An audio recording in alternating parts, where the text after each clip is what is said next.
such a beautiful evening, and it's cooled off some, and that moon is so beautiful right up there on top of us. So, welcome.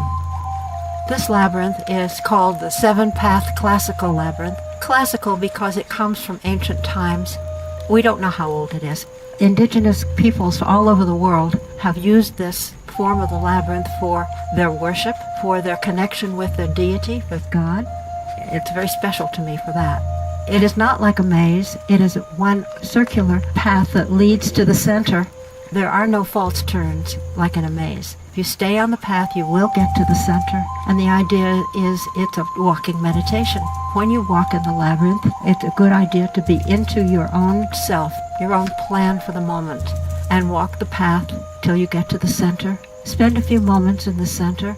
But once you are finished with your prayers or your meditation or your devotion of whatever kind in the center, then you follow the path back out again, the same path you came in on. If there are things you want to release, we will have a little fire in the brazier in the fire pit when the time comes, so you can burn your offerings that you would like to release and let the smoke carry them away. When everyone has left the labyrinth, we will form a handheld circle around the labyrinth and to tone for a few moments to raise our voices in community and anchor the energies of our intentions. The exact autumn equinox, when the sun enters the astrological sign of Libra, the sign of balance and relationships, will occur at 7:49 tomorrow morning. The energies at this time indicate an unusually potent opportunity for us to notice where we need to take greater responsibility in our lives for our personal relationships to ourselves and to others. Everyone in your life is a mirror for you to see what you might not be able to see on your own.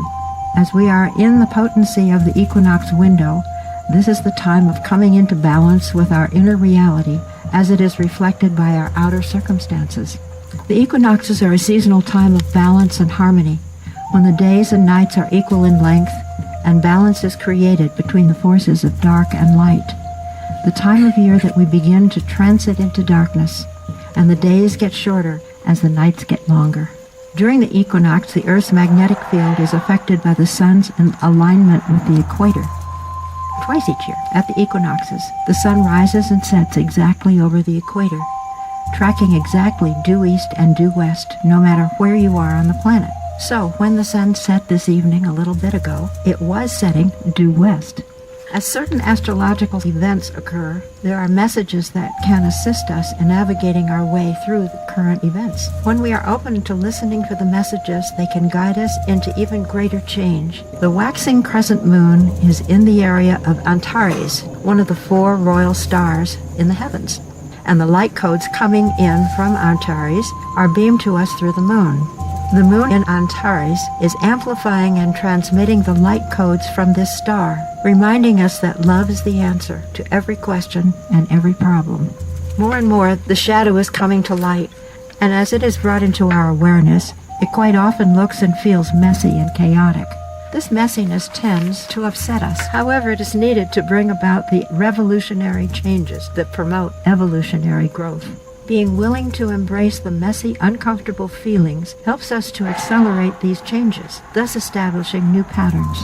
I've been drawn lately to be aware of my thoughts. We are told that energy follows thought, and it's important to be conscious of what we are thinking, to be mindful of our thoughts. Knowing this, we can control what we can choose to think about, and thus we can direct the flow of energy in our lives by altering the direction of our thoughts. Self-judgment, judgment of others, indeed all judgmental thoughts, you could choose to eliminate, perhaps as a general policy. For now, for the next couple of weeks, it's time when the energies support and the focus is on relationship and the balance between self and others. In the realm of thought, we have the ability to choose where we focus our thoughts. It would be an excellent time for practicing being aware of our thoughts and paying attention to where the energy is going and how it might be changing as we change the direction of our thoughts. This equinox time in so many ways seems chaotic. What with such unsettled weather affecting so many parts of the planet, along with so many instances of turmoil in other parts of the world, and at home the financial challenges for so many, and the political antics have the effect of challenging us to hold our individual centers of peace and tranquility. As we are in the energies of the equinox, now is the time for a ceremonial walk in the labyrinth. I would like to ask that the labyrinth brings that sense of balance, along with personal peace and tranquility for each of us. This is the time, perhaps, for setting intentions for the manifestation of your visions for the future. I hope you enjoy your walk, and I'd be eager to hear what you find when we're finished.